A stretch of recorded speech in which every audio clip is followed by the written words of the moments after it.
if you don't plan, the probate court gets a big say in what happens in terms of, one example is who's going to be the personal representative.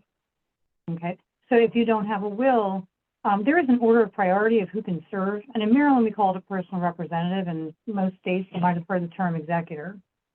So that's one issue. Also, if you have minor children, the court is going to have a say in that.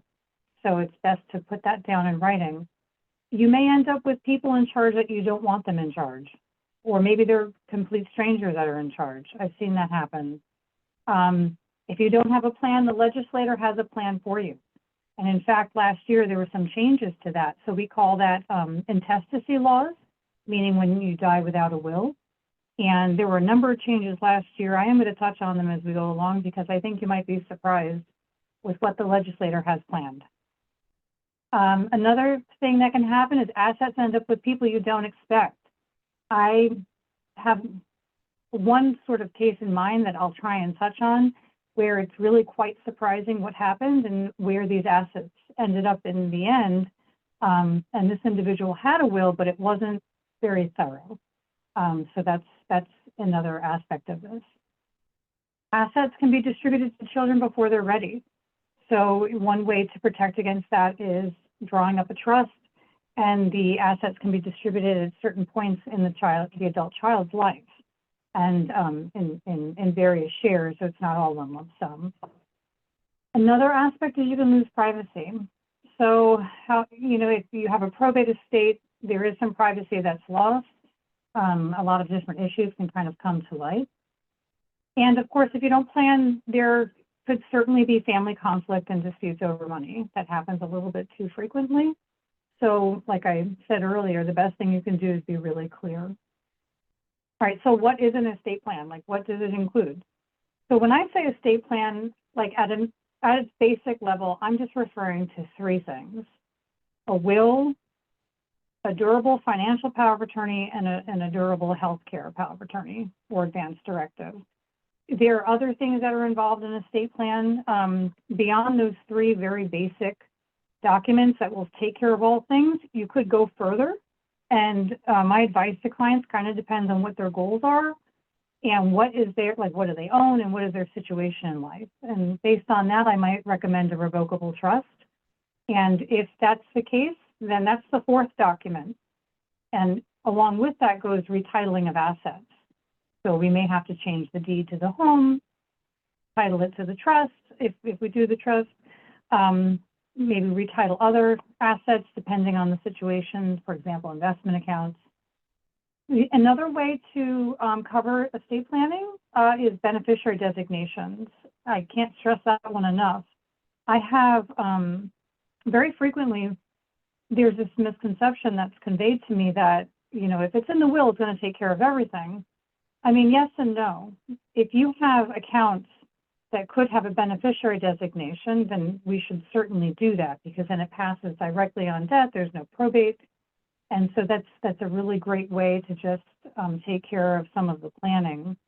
And the beneficiary designation, it trumps the will. So if your will says one thing, but you've done something else with beneficiary designations, so that's one of the things I go over when clients come to me. It's just sort of, I'm checking on all these different issues to make sure they line up together and they reflect what you actually want. You can go to the next slide. Okay, the will. So the will, its main functions are to direct how assets are distributed. It's to pay debts and taxes, make sure all those things are paid up, and then distributions are made after that. Another important aspect of the will is that it appoints a personal representative. That is the person in charge. They're going to be in charge of figuring out what are the final bills, where are the assets, I have to collect them, put them all in one account. What does the will say about distributions? They have to follow the distributions. The other important aspect of the will is nominating a guardian of a minor or an incapacitated person. So that's a very, very important aspect. I think that's something that you really want to make clear. You name your beneficiaries under the will as well. So you can have multiple beneficiaries. They could be individuals, they could be family, friends, charitable interests. And we would go through all of that and make sure it's all reflected. Now, also in a will, I do sometimes include what's called a testamentary trust. So there is a trust built into the will that only comes into life on death. So it's not a trust that's going to, it does not exist during the person's lifetime. But on death, then the trust comes into effect. And that is another way that sometimes we designate certain assets. Like one example would be, we put a testamentary trust for a special needs child. So that way, that child, whether adult or minor, they will not receive the money outright. They will receive it in the trust, and the trust is built into the will, the language of the trust. And that's especially important because if someone has special needs, if they're a disabled individual, and if they're receiving government benefits, you don't want them to be kicked off of their benefits by receiving an inheritance. So one way we work around that is to create a special needs trust, and it can be done within the will. And it can also be done separately. You can go to the next slide. So guardians, I've kind of touched on that. Within the will, we would designate a guardian for the minor children. And it could be actually two separate people. It could be a guardian for the person, like actually where the child's going to live and who's going to raise the child. And you can choose a separate individual for who's going to be guardian of the property or the money. And sometimes that's good to know, because the person or people you choose to take care of the child, maybe they're great and they're going to follow your values and raise them the way you want, but maybe they're not so great with money. And so there's another trusted individual who can manage the money for the minor child or for the disabled individual. Okay, you can go to the next slide. Okay, revocable trust. So some of the benefits of a revocable trust, I mean, like its name sounds, it is revocable during your lifetime.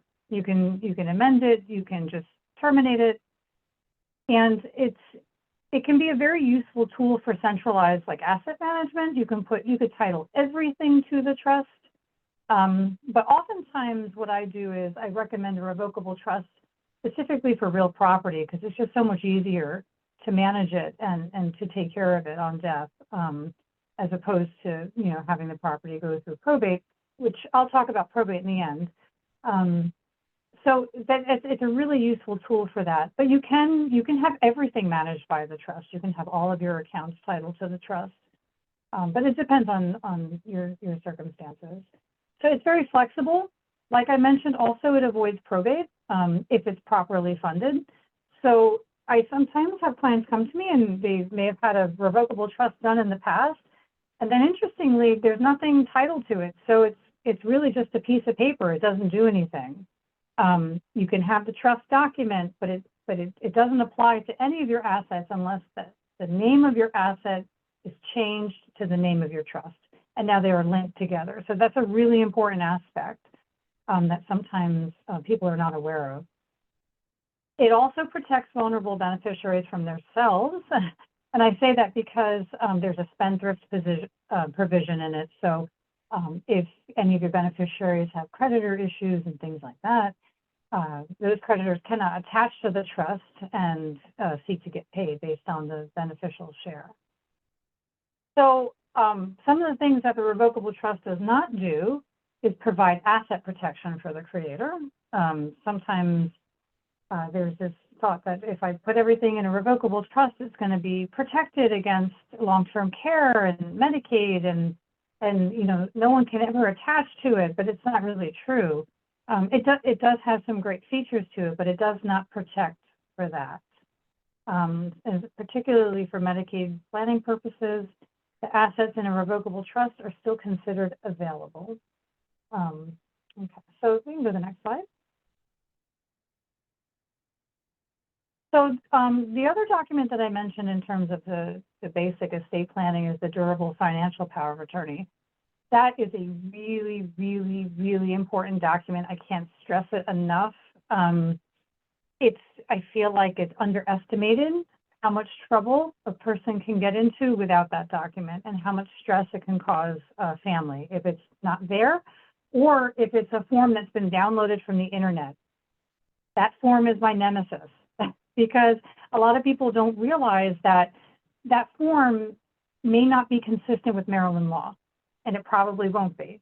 So if you're a resident of Maryland, you need a Maryland compliant financial power of attorney, because when that power of attorney gets sent to the legal office of a big national bank, it is reviewed very carefully. If if they take it, they compare it to the Maryland law. If there are certain aspects that are required to be in there and that they're not in there, they're going to reject the whole thing. Same thing in terms of real estate transfers. If there's some issue with the provisions, you may not be able to get that house transferred or sold. So it's a really big deal, and it becomes an even bigger deal if the original person who created it is now incapacitated. And now we're stuck. We can't do a new one. So I have quite a bit of a practice of helping clients when the power of attorney does not work, or if there is none. There are things I try to do as workarounds, because the alternative is guardianship. When the power of attorney doesn't work, if the person is incapacitated, at all costs, I try to avoid that. In Prince George's County in particular, a guardianship case is basically on hold for 6 months from the time you file it. There always seems to be a bit of a backlog. So, that's a long time when you're trying to access someone's assets to help take care of them. It's a really big deal, and it just costs more in legal fees. So that's why I try to impress on everyone, get that document and get it done right. It'll save stress and problems in the future, and it will save money. So I can't stress that one enough. It's so important. And then if you have a revocable trust, you still need that financial power of attorney for any assets that are not linked to the trust. That financial power of attorney will help take care of that. So very, very important document. You can go to the next slide. Okay, durable healthcare power of attorney. Some attorneys do 2 different documents for the healthcare portion. I just kind of combine everything into one to make it easier for the client to read and to go through.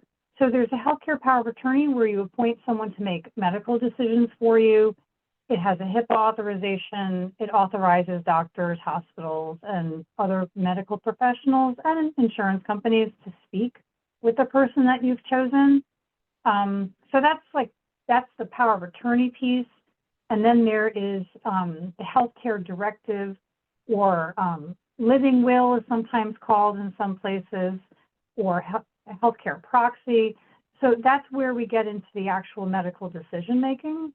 You can go to the next slide. I'm not sure if I separated it into 2 slides. I don't know. Yeah, there we go, advanced directive. So that's where you're appointing someone to make these decisions for you if you are not able, okay? So, I mean, if you're well and you're able, you're competent, you're able to talk about what you want from medical care, no problem. That's not going to be an issue. But this is when you are not able to communicate. Something has happened and you cannot communicate medical decision making. It's an important decision to make. Who is going to be that person that's going to follow my wishes if I'm faced with something really serious? It's very unlikely, but it could happen, so that's why we plan for it. The 3 conditions that it covers in the document is a terminal condition, the persistently unconscious, or sometimes we call it the persistent vegetative state, and end-stage condition. I usually leave this document for last to talk about. It's sort of the one that we don't really want to think about any of this. I totally get it, but just give some time with it at least once. Make those decisions and then just move on with your life, and you won't have to, worry about having loose ends. But I think it's just really important to have this in writing again, so there's no family conflict. You're not leaving things a little bit of a mystery if you're not able to communicate it yourself.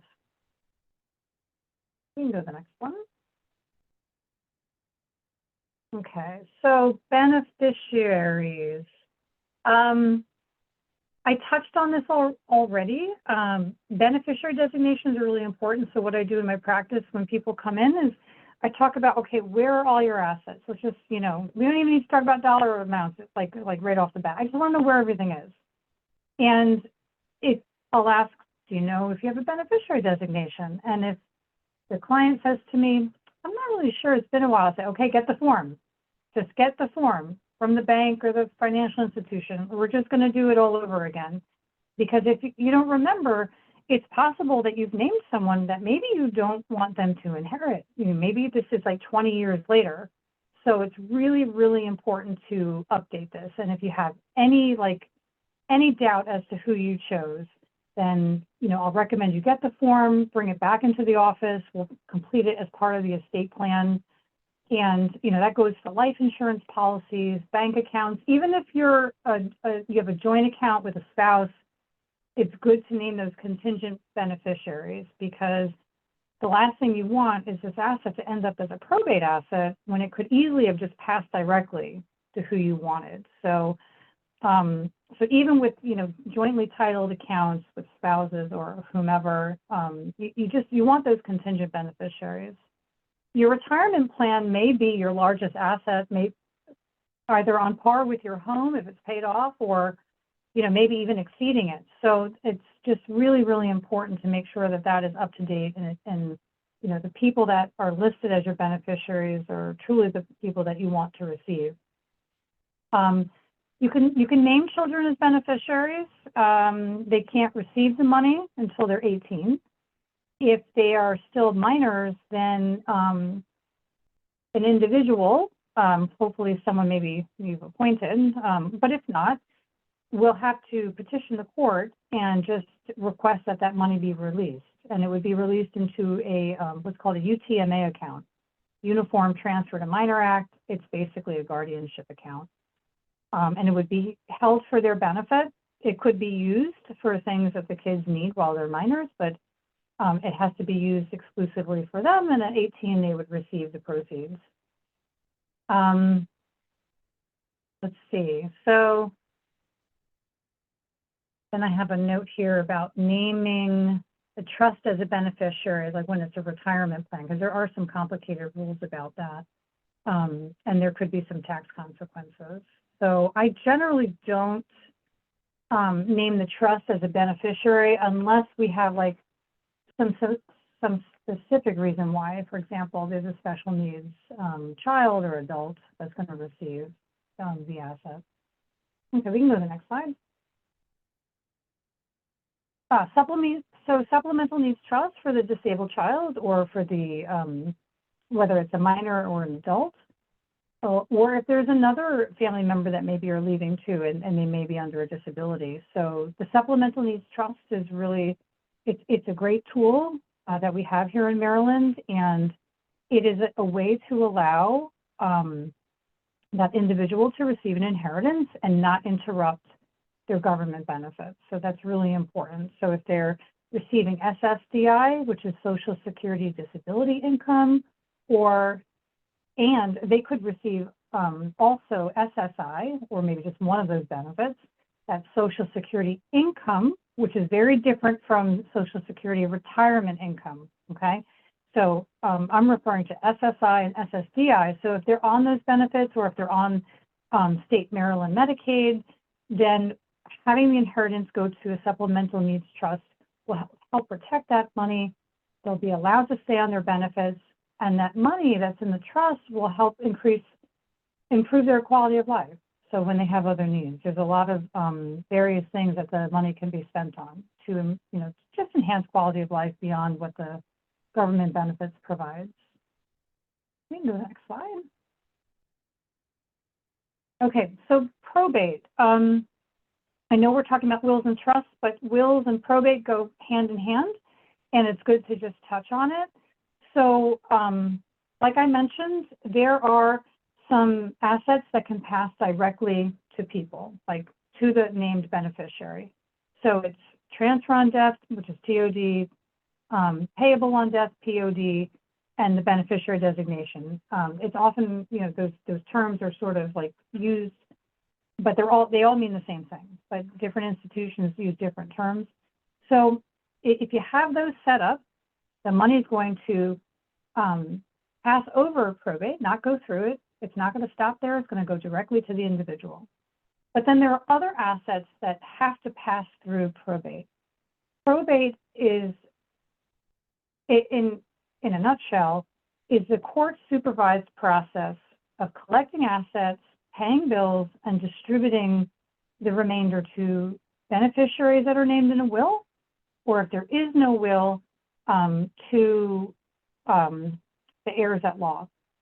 So, and I'll touch on that again about when there is no will in place, because we need to just talk a little bit more about that. But so with a probate, that's what it is in a nutshell. And so, for example, your home is a probate asset.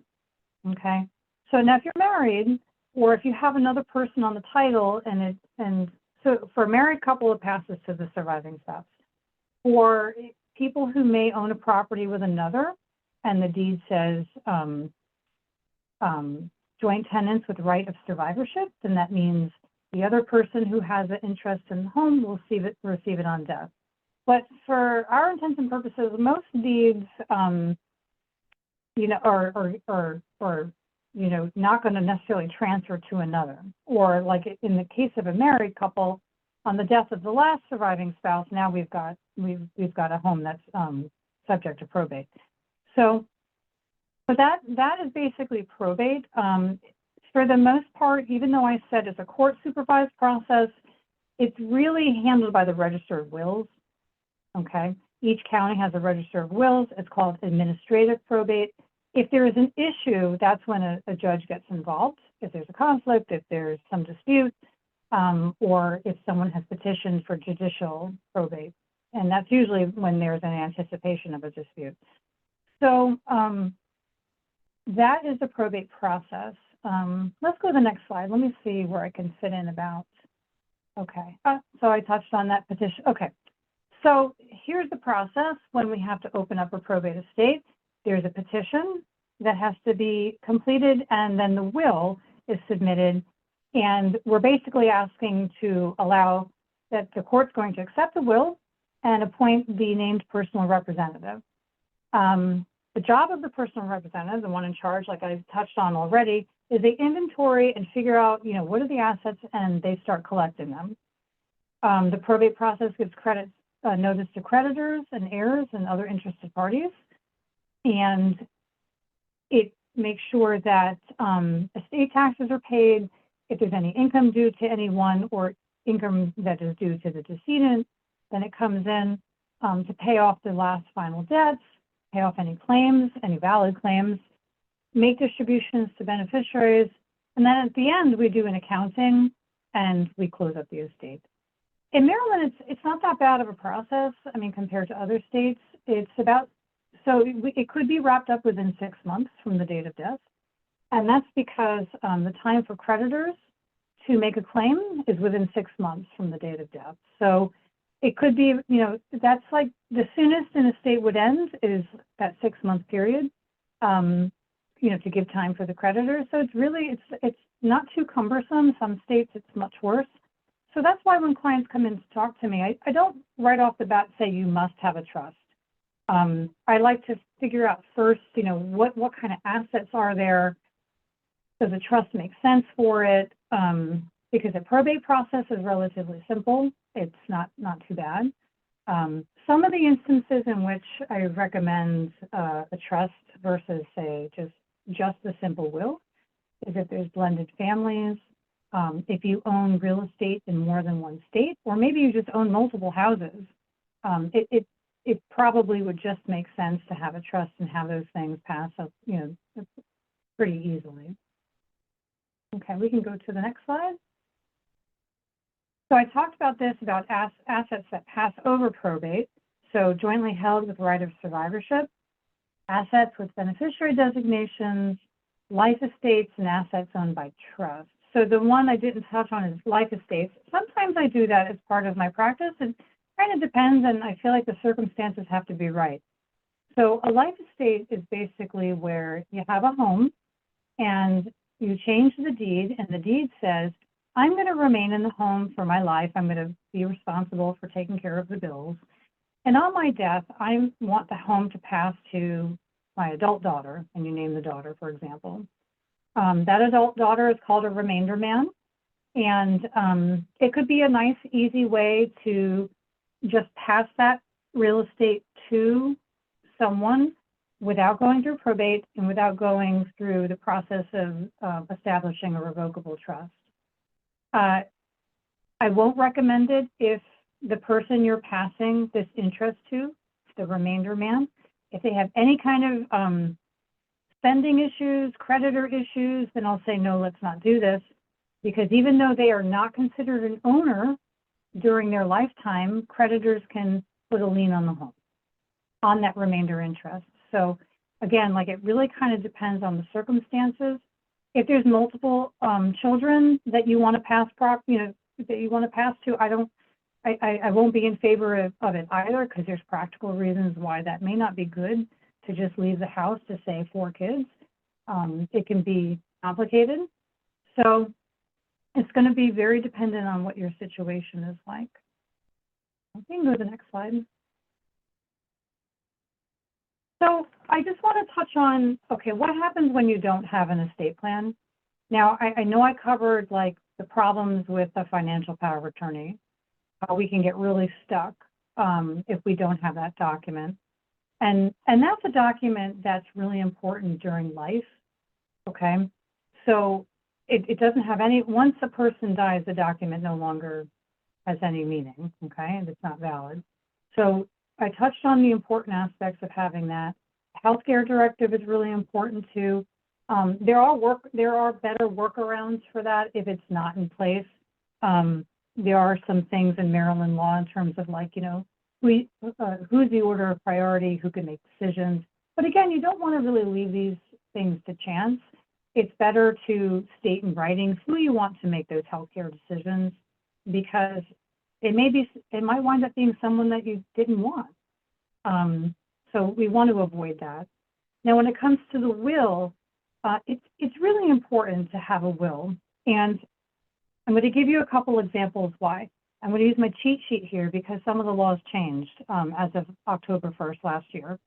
So when you die without a will, it's called an intestate estate, all right? So you die in intestacy. And these are some of the laws. So if you die and you have, let's say, a spouse and you have minor children, you might be surprised, but half of the estate is going to go to your surviving spouse and half of the estate is going to go to your minor children. That's if you have no will. So you have to think, gosh, do I want that? Or do I want 100% to go to my spouse? So that's one of the benefits of having a will. You're going to make that decision. Here's another one. So you die, but you have adult children, okay? You have adult children, you have a spouse, but those adult children are from a prior marriage, okay? So you have adult children from a prior marriage, you have a surviving spouse. This is how it's going to work out if you don't have a will. $100,000 goes to the surviving spouse. Then they get half of that remainder of the estate, and the other half goes to the adult children from the prior marriage. So again, that's a tricky one, because what if the estate is only about $100,000? That means the surviving spouse gets everything. The adult children from your prior marriage get nothing. Or maybe it's sort of the opposite. Maybe you're like, oh, I want 100% to go to my surviving spouse, that, him or her, they need this money to go on for a long time and live a good life. And, my adult children are fine. They don't really need this. So that's another consideration. I don't know if that's really how somebody would want their money to be divided. Okay. Let's see. I want to go over. Okay. Now, when you have a surviving spouse, and from that marriage you have children together, then the entire estate will go to the surviving spouse. All right. And then let's see. The one last thing I want to touch on, because this is new, is domestic partnerships in Maryland. Now, they've always existed, But there are some intestacy laws that now affect them. Okay, so there is now established a domestic partnership registry with the Register of Wills. This is very new. So if you want to make it known, you're in a domestic partnership, you're not married, but you're committed to this person, you're sharing bills, all of that, you have to file a form with the Register of Wills. This is going to be important because if you don't do that, they're going to be, that your domestic partner is going to be subject to inheritance tax. Okay. Now, there's a limited exception for a jointly owned primary residence. Okay. So let's say you're in a domestic partnership, but you don't register it. An affidavit would have to be filed, so that way you're not subject to inheritance tax with that jointly owned primary residence. Okay. So that's something I think is probably good for people to know. If you register the domestic partnership, you will be fully exempt from inheritance tax. So I think that's just something that's kind of interesting. It's new, but that's part of what I do. I try to stay up to date with the laws and the changes so I can best advise my clients. And I really like touching on the intestacy laws because it's just very interesting how money can pass, and it can be quite surprising. And let me see what time it is. I want to leave a lot of time for questions, but I feel like I've got just a quick little story from an actual case that I have that is just about to wrap up. And it just sort of, I feel like it demonstrates like what happens if you don't sort of have very full planning. So there was a lady from Baltimore, and she died almost 20 years ago. And I'm currently managing the probate estate for the personal representative. But it's sort of interesting. Why is this happening 20 years later? Well, she had a will and she had an only son. And so in her will, she left everything to her only son, but she provided no backup. Okay, like what happened if her son was gone? Like where would the money go? So she passed. Her son kept living, and he didn't tell him about all her assets because she was kind of worried. He kind of spent a little too much, and maybe that probably wasn't the best approach to not discuss like the assets, because it turns out right before the adult son died a couple of years ago, he found out about all this unclaimed property. So a lot of money is ceded to the state, not just in Maryland, but also in Delaware. And I think we're up to almost $300,000 in escheated money. So that's pretty significant because there was a lot of stocks that this lady had. So here's sort of the issue. There was no backup to her son. So she passed. The son, was not fully aware of all these assets. He kind of had a sense, but, he sort of left it and didn't really pursue it. He found out about the unclaimed funds. Well, then he died. Now, he died with a will, but in his will, he left everything to two friends. So now this lady's money that I'm assuming she probably worked hard to accumulate all these stocks is going to pass through her son's estate, and they're going to the two friends. It's a very sort of unusual thing. You wouldn't expect that, but that's what happened here. There was no backup, to her son. Maybe she would have liked it to go to charity. Maybe she would have liked to go to some distant nieces or nephews. I mean, we just don't know. So that's an example of planning, but maybe not the fullest planning. And that's why I think it's good to consult, with attorneys about this, because we should go through all these contingencies. Well, what if this, and what if this, and what if this? We want to sort of follow where would the money eventually end up. And so I represent one of the two friends. He's a personal representative, and we're managing the estate. So it's a very interesting thing that happened. I'm sure I probably can talk all day about problems that come into my office, but I just want to give that as just a good sort of illustration of, why planning is so important. Yes. So I'll open it up to questions if that's okay with you. Yes, and we have a couple of questions that came into the chat. The first one is from Kay Holloway. Kay, I hope you're okay with me giving your name out. It's I have a 403B does that work the same as a 401?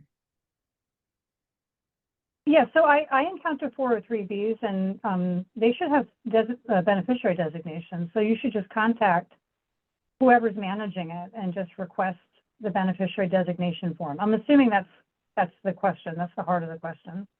And Kay, if I didn't get it right, if you want to unmute yourself, if you needed to elaborate a little bit more, and then Yeah. What I wanted to know if everything was the same, because I reading up with, like with IRAs and stuff, that's real different from other things.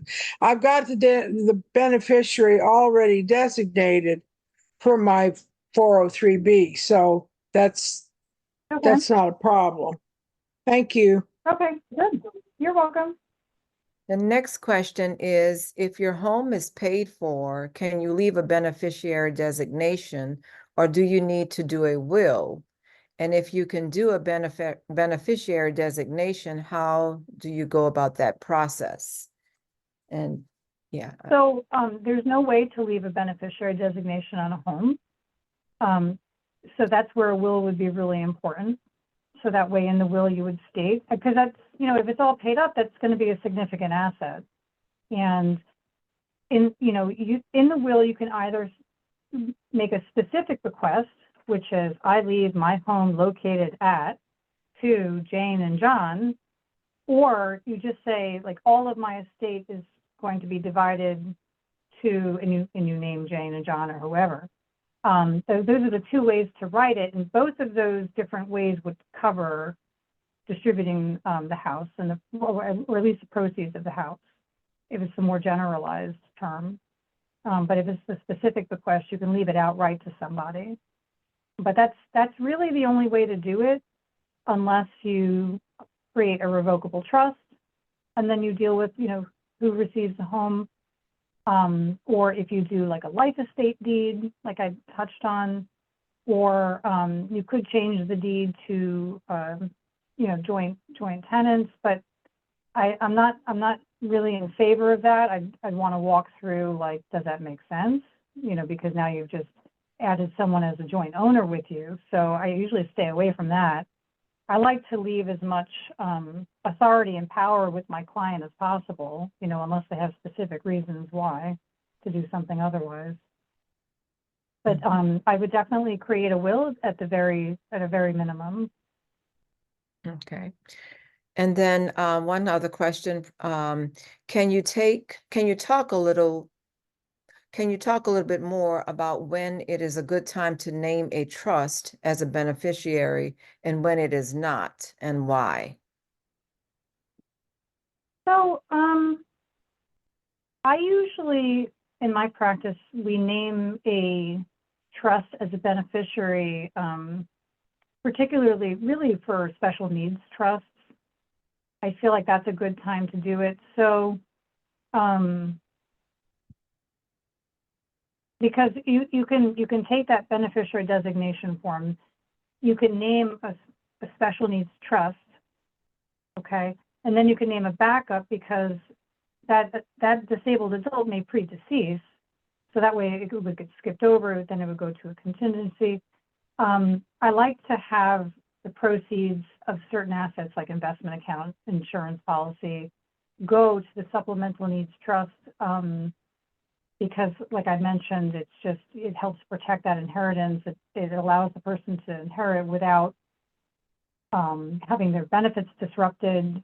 One thing I did not mention, though, when that money is transferred to the supplemental needs trust, it's also not available for Medicaid purposes. So if the person's on Medicaid can't make a claim on that kind of trust. So there's some real benefits to it. You can, if you're creating a revocable trust, you can, usually we could retitle the asset to the revocable trust, so they're linked together during your lifetime, or you can name the revocable trust as a beneficiary. You could do that, and that way on your death, the money from that account would go into a trust account and then be distributed according to the terms of the trust. Mm-hmm. And there might be some reasons for that, but one of them is tax reasons. Okay, so Michelle, did you have any more for that question? Okay, maybe not. So my next question is, my name is on the deed, but not the mortgage. My husband took his deceased wife name off and put my name on it as a new wife, as the new wife. What happens to the house if he passes away? Okay, so I'm gonna assume the husband's name is on the deed. So maybe it was written that husband, first wife was on deed. Took first wife off and put second wife on deed? Right, I because mean, I'm not, first wife was deceased. yeah. Yes. Mhm. Oh, first wife deceased. Oh, okay, okay, so first wife deceased. Okay. So the issue with that is that I would say probably for 95% of mortgage, it would trigger the due on sale clause. So the mortgage company has not found out about it, but if they did, it could trigger the due on sale clause because they don't take kindly to people changing the name on the home when they've mortgaged it. Okay, because that's their ability to recoup if something goes wrong. So I'd be really careful with that. Now, if he predeceases you and the mortgage company doesn't know, at a very minimum, we got to continue paying that mortgage. It's not forgiven, it's not erased. They can still foreclose because of that transfer. So, you know, the deed of trust is not going to match the actual deed, and that's an issue. So does that make sense? I hope. Because you know, I'm going to assume that it was deceased wife and husband were the original mortgagees. Like they received the mortgage, they signed the document, they're on the deed. If you insert someone else into it, yeah, that's a problem for the mortgage company. If they don't know about it, they don't know about it. But you are going to be obligated to continue paying that mortgage. It does not like wipe away a debt or anything like that, especially because of that transfer. Okay. The next question, if a will is made in December and the person dies from Alzheimer's in January, is that will valid? Well, it all that's a tricky one because it all depends if they were competent when they signed it. And if they had Alzheimer's, I'd be a little worried. Were they competent to sign it? Did they know what they were signing? So the validity of the will is really going to depend on whether they knew what they were signing and they were competent. Mm-hmm. Yeah. One more, if you are paying a mortgage and you haven't finished paying for the home, can you still leave the home to someone in your will, or does it automatically go back to the mortgage company? And I So it guess doesn't automatically, oh, I'm sorry. no, I was going to say, I guess it depends on the type of mortgage. Yeah, I mean, okay, so in your will, you leave as a specific request a house to an individual. That's fine, but the issue is the mortgage is still going to be owed, and it doesn't forgive the debt of the person who's died. So, and I do encounter this, and I recently, through a probate estate, transferred a home to an adult daughter, as provided in the will. But I explained to her, we're doing this deed, and there is an equity loan on the home, and it could trigger the due on sale clause. I will do the deed, but you have to be aware if you get a notice from the bank when they find out about this, you have to pay. You're going to have to pay in full. You know, so you refinance, you're going to have to get your own mortgage, whatever. So that's sort of the issue with that. I mean, you can change ownership, but the mortgage is still going to be due at some point. So with that adult daughter, she took that risk. She said, all right, let's just change it. And because we had to transfer it as part of the probate process. Like the Register of Wills, you know, they want the estate to be closed at a certain point. They don't want it lingering. So we had to go ahead and transfer it, but she did it knowing that it might trigger the due on sale clause. And what she's doing, she's just continuing to pay the bill. So, so no matter what, that mortgage bill has to be paid. You know, Okay. however it's transferred. Okay, I have another question. Does putting your primary residence in a trust affect the homestead tax exemption in Maryland?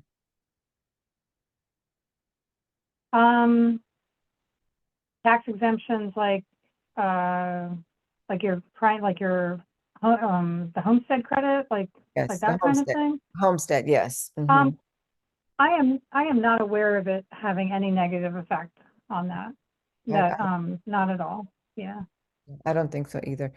Another one, Yeah. we have a will, but I don't know if it's a durable will. I am power of attorney at the bank. I think we've just mixed up the two documents. So a will is a will. And then there's a durable power of attorney. Oh. So a durable power of attorney, all that means is that when the person signed it, they were competent to sign it. If at some later point they become incompetent, it's still valid, the document. That's what the durability part means. Okay. So and that's how they're always supposed to be written in Maryland. It's supposed to be a durable financial power of attorney. So it means that, you know, it's good even if the person becomes incompetent. So I'm not quite sure what the question is. So like if you were named as the agent in the financial power of attorney, you could give it to a bank and, you know, just check in with them, make sure everything's okay. If you have to step in and start taking care of things for that person. So yes, maybe you might want to come off mute, Yvonne, to make sure that we understand your question.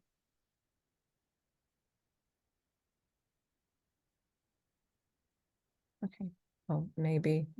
Let me know if you want to do that. Okay, can you hear me? Yes. Mm-hmm.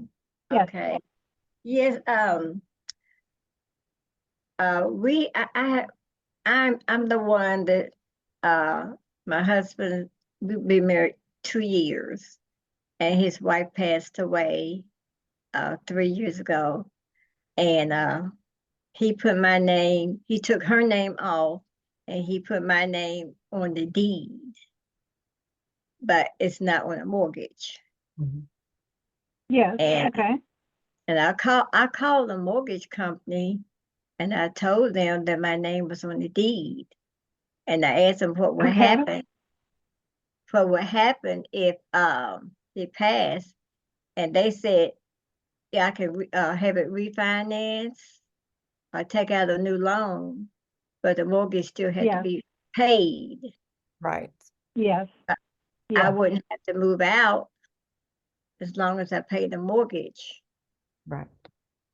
And Yep. I So I also think yeah. Okay. have we I'm a POD on all his accounts at the bank. He's 83 and I'm 73. He has a lot of health issues. He has dementia now. He's had it since last summer, and he's forgetting a lot of things. But I want to make sure that, you know, we do have a will, and I'm POD on everything. And he willed the house to me as well. But Okay. is there anything else I'm supposed to do? I mean, it sounds like you've got that part in order. We have the health I care. mean, And, Okay.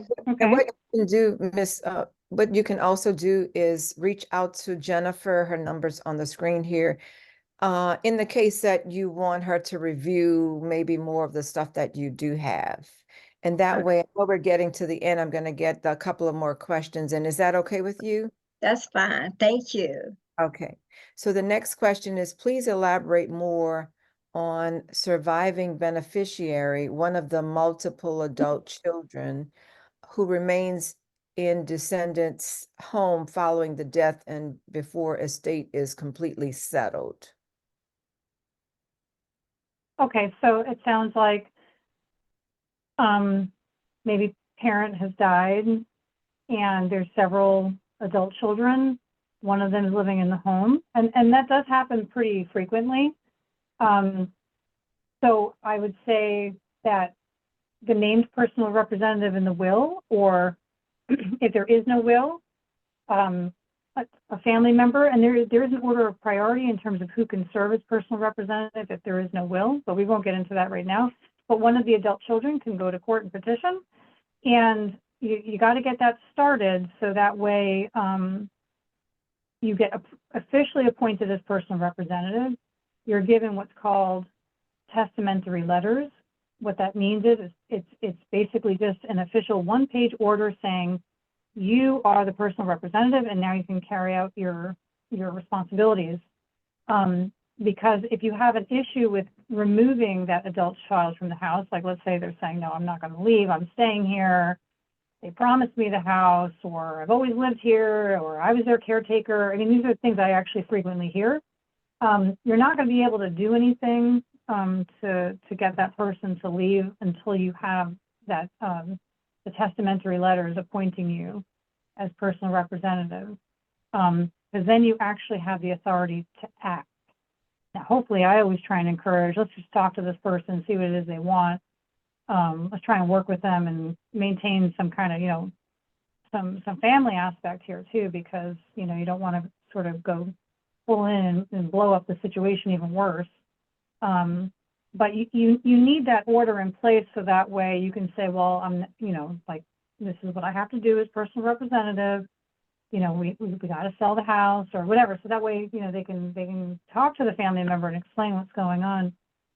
If the family member refuses to leave, then what has to happen is it's called a wrongful detainer action has to be filed. So it's part of the landlord-tenant laws, and that's what would have to happen. But hopefully we wouldn't get to that point. We try to figure out something. So Jennifer, do you have just maybe a couple more minutes? Because I have one Sure. other question. But Yeah. This could be maybe your last one. Someone says, if I want to leave my house to my child through a trust, what is the general cost for establishing the trust? And does that qualify as a pass over for probate, or she still has to go through probate? Okay, so if the house, if we create a revocable trust and we deed the house to the trust, okay, then that will pass over probate. It will not stop at probate. It will go directly to the child or whoever you choose. I generally, I talk about costs in office because every situation is different. I tell my clients I'm quite reasonable, and I try to keep it that way because I want to be able to, you know, serve the community. So that's the sort of thing we'd work out in the office. Okay, yeah, because someone else was asking if there's a flat fee. But I'm going to make sure that we put your phone number and how to reach you back on the screen. And one last thing that I'd like to ask, well, just put out there for everyone. I have a Facebook page that is for caregivers in Prince George's County, and I'll make sure that everyone that signed up for this will get an email or something that states what that link is to get to the Facebook page, because that's how you're going to know about some of the future seminars that are coming on board. So if we want to just put your number back on the screen, Debbie, if you don't mind doing that real quick so that people can capture Jennifer's phone number and email, because I know sometimes you have questions and you know, they might be a little personal, or you need to get in, Jennifer needs to get into a little bit more detail with you to get that information. So here is her information. Please give her a call and get, you know, your paperwork, your documents in order. She's shared with us as to how important it is. And you were mentioning about probate. I did have to go through probate with my father, and it was about a 6 month because he really didn't have a lot. And we had already taken care of being beneficiaries on the bank accounts, and the home was already, I had already put, you know, it was in my name. So, you know, there were things that we had already taken care of.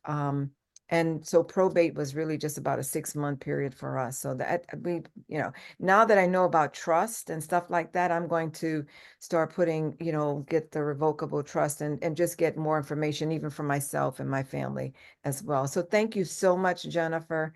And if everybody would make sure that they have the phone number, they can do that. And again, I will be sending out an email to everyone, thanking you for coming, as well as giving you information on the next seminar and how to join that Facebook group where you can mastermind and share information and learn from us.